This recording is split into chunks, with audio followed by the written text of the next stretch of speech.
Assalamualaikum warahmatullahi wabarakatuh. Saudara-saudara sekalian, hari ini saya berada di NTB di pesantren Nahdlatul Watan bersama Pak Gubernur, bersama sahibul ma'had, ini Tuan Guru Kiai Muhammad Zainuddin Atsani dalam rangka peringatan Nahdlatul Watan yang ke-70, yaitu satu organisasi yang didirikan oleh Tuan Guru Kiai Haji Zainuddin Abdul Majid, yang juga pahlawan nasional karena perannya di dalam rangka perang kemerdekaan. Dan saya juga kemarin bersama Pak Gubernur meresmikan laboratorium halal berbasis kemaritiman di Lombok Barat yang hanya ada satu di Indonesia, Lombok Utara, dan itu hanya satu di Indonesia karena memang lautnya bersih sehingga bisa jadikan laboratorium dari berbagai hasil laut. Bahkan ada beberapa komoditi yang kalau di Eropa sangat mahal dan belum dibudidayakan oleh kita. Jadi saya juga mengharapkan bahwa adanya kerjasama antara laboratorium laut yang berbasis hasil laut yang berbasis kemaritiman dengan lembaga pendidikan di Lombok ini, termasuk juga Nahdlatul Watan yang punya banyak sekolah, bahkan punya perguruan tinggi, ya, dan dari berbagai fakultas, akan meningkatkan sumber daya manusia dan dalam rangka juga membangun Indonesia yang maju dan pembangunan yang berkelanjutan, ya, sustainable development yang memang menjadi bagian daripada program nasional kita. Saya kira itu.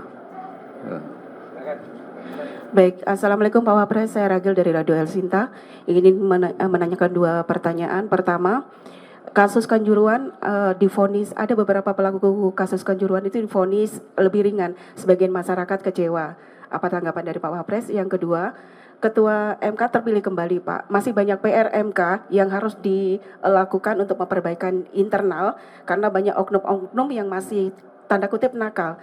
Apa saran dari Pak Wapres ke depannya agar MK ini masih dipercaya oleh masyarakat terkait dengan penegakan hukum? Terima kasih. Kanjuran itu kan kewenangannya kewenangan yudikatif, ya. Itu memang kewenangan pengadilan.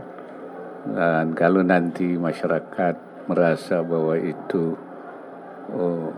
dianggap kurang memenuhi rasa keadilan, nah mungkin bisa masyarakat melakukan semacam upaya-upaya berikutnya, ya. Dan masih ada, saya kira, banding, banding, bahkan juga mungkin kasasi. Jadi masih ada, karena ini masalah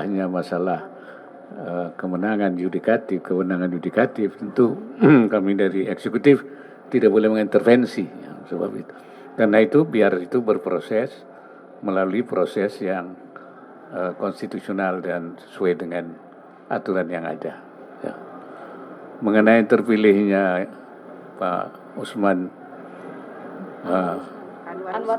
Anwar Usman, ini tuh orang NTB ini, Pak Gubernur, orang NTB ini, ya, orang Bima kan, ini sekampung dengan Pak Gubernur ini. Itu saya kira itu internal MK, ya. Ini kan dipilih secara langsung dan mengikuti prosedur. Nah, oleh karena itu memang siapapun yang dipilih tentu itu harus, ya, harus bisa diterima karena itu untuk aturan mainnya untuk memilih ketua itu harus dipilih oleh anggota daripada anggota mahkamah. Jadi bagi kita tentu dari eksekutif tidak bisa berbuat banyak, ya, karena memang itu aturan mainnya begitu. Nah, nanti kita harapkan nanti tata cara itu mungkin DPR bisa melihat kembali apa yang mesti diperbaiki. Ya, nanti mungkin DPR bisa melihatnya. Ya. Saya kira itu kalau dua hal itu. Ya. Harapannya Pak Wapres? Harapannya ke depan tentu kita akan semua lebih baik, ya, lebih adil, lebih baik sesuai dengan harapan masyarakat. Ya, kita ingin membangun kepercayaan masyarakat dan kita membangun integritas sehingga kedepannya memang harus kita upayakan dua hal itu, ya. Bagaimana membangun integritas dan membangun kepercayaan masyarakat. Saya kira itu. Iya, izin Pak Wapres, izin. Saya Farida Pak dari MNC Pak.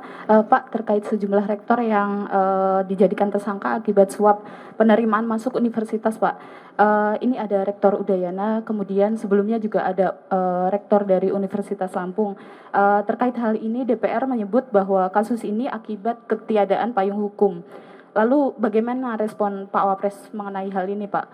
Apalagi saat ini sudah mulai masuk penerimaan mahasiswa baru ya Pak, sehingga jangan sampai ada ketidakpercayaan publik terhadap sistem seleksi mahasiswa baru. Kemudian Pak, yang kedua, serangkaian gangguan keamanan masih terus terjadi Pak di Papua, mulai dari penyanderaan pilot Susi Air, kemudian pesawat Trigana Air. Pada 12 Maret juga ada sekolah yang dibakar Pak. Langkah strategis pemerintah meredam hal ini agar situasi Papua kondusif seperti apa ya Pak? Mengenai masalah rektor itu, ya, kalau menurut saya peraturannya sudah ada kok. Bagaimana seorang pegawai negeri, aturan hak yang harus diterima dan sebagainya, saya kira sudah ada. Ya, hanya memang tentu yang harus diapakan itu soal transparansi. Kemudian satu lagi pengawasan, transparansi, ya, dan komitmen tentu, ya, komitmen daripada para pelaksana itu, dan pengawasan dan juga penegakan hukumnya. Saya kira sudah jelas itu, ya. Jadi itu yang perlu ditegakkan, saya kira. Barangkali itu. Kemudian yang Papua itu kita sudah sebenarnya kan Papua ini kita yang penting itu kan melindungi masyarakat dan tidak melakukan hal-hal yang bisa dianggap, ya, kita itu melanggar HAM. Nah, itu selama ini yang dilakukan. Oleh karena itu sifatnya lebih pada pencegahan, penegakan hukum. Karena itu kita mulai ingin melakukan suatu, pertama itu jangan ada daerah yang rawan di sana, itu harus diamankan semuanya, ya, jangan ada masyarakat yang meninggalkan, ya, tempat karena ketakutan. Jadi itu harus ada perlindungan. Dan kedua itu penindakan terhadap mereka yang melakukan perbuatan yang merusak atau membuat membuat rakyat ketakutan. Dan oleh karena itu maka penegakan hukumnya akan lebih kita sebut sebagai defensif aktif. Ya, kita memang defensif, tidak menyerang, tetapi harus aktif. Ya, aktif itu artinya tidak boleh membiarkan itu terjadi. Itu barangkali dan sesuai dengan rencana kita untuk melakukan adanya aparat-aparat keamanan yang organik melalui pembentukan Kapolda, ya, kemudian juga korem-korem, pangdam-pangdam, dan semua akan kita lebih perkuat keamanan di Papua. Dan bukan Papua, maksudnya itu Papua pegunungan, ya. Karena di Papua lain itu aman-aman saja, baik-baik saja.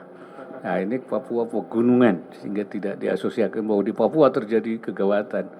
Di satu provinsi saja, dari 6 provinsi Papua. Tidak itu. Dari Detik, Pak. Selamat siang Pak Wapres. Perkenalkan saya Wilda dari wartawan Detikcom. Pak, wisatawan asing seringkali berulah melanggar hukum. Terbaru di Bali, Pak. Wisatawan asing melanggar lalu lintas sampai juga menyalahgunakan izin tinggal. Bukankah perlu dilakukan audit, Pak, terkait penyalahgunaan visa seperti izin tinggal yang kadaluarsa atau penggunaan izin kegiatan kunjungan? Bagaimana respon dari Pak Wapres? Terima kasih, Pak. Ya kembali juga kan sudah ada aturan-aturannya, sudah ada. Wisatawan itu hanya boleh ini, boleh kan, tidak boleh seperti ini, tidak boleh seperti itu kan, ada aturan-aturan. Ya, oleh karena itu tentu harus ada semacam pengawasan juga di sana dan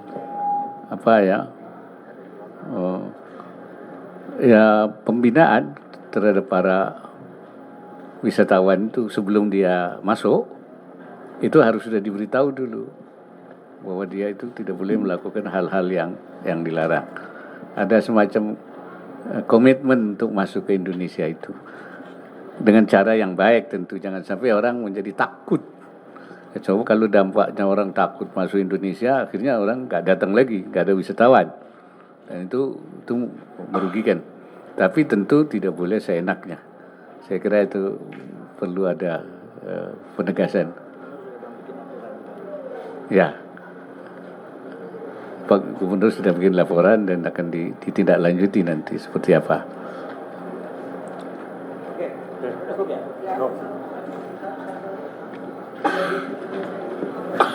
Adanya post trend.